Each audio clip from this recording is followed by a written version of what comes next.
শরীর খারাপ হলে তো ওষুধ আছেই, খেলেই একদম ফিট। কিন্তু এই ওষুধেই হতে পারে জীবননাশ। হাই প্রেশারের জন্য টেলমা, জ্বরের জন্য প্যারাসিটামল, রোজকার এই ওষুধেই লুকিয়ে বিপদ।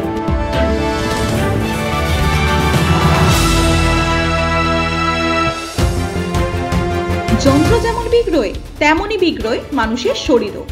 এ আর এমন কি ব্যাপার, শরীর খারাপ হলে তো ওষুধ আছেই, খেলেই একদম ফিট। কিন্তু এই ওষুধেই হতে পারে জীবননাশ। কি শুনেই ভয়ে কেঁপে উঠল তো বুক? একটু জ্বর ভাব বা একটু মাথাটা ধরেছে, হাতের কাছে তো থাকেই ওষুধ। প্যারাসিটামল, ক্রোসিন, ক্যালপল ইত্যাদি খেলেই একদম ফিট।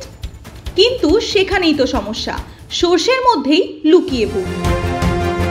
কেন্দ্রীয় ড্রাগ কন্ট্রোলের পরীক্ষায় ফেল করেছে 52টি ওষুধ। বিভিন্ন রাজ্যের ড্রাগ কন্ট্রোলে ফেল 93টি ওষুধ। গুণমানের পরীক্ষায় মোট 145টি জীবনদায়ী ওষুধ ফেল করেছে। ভাবা যায়?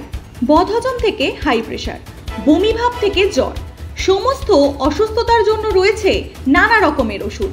রয়েছে বমির জন্য অনডেম, হাই প্রেশারের জন্য টেলমা, জ্বরের জন্য প্যারাসিটামল। রোজকার এই ওষুধেই লুকিয়ে বিপদ।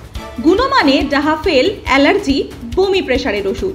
লিস্টে আছে নামি দামি কোম্পানির ওষুধ, কাপ সিরাপ, গলা কান প্রস্রাবের সংক্রমণের ওষুধও। এমনকি বাচ্চাদের জন্ডিস আটকাবার ওষুধও পাশ করতে পারেনি।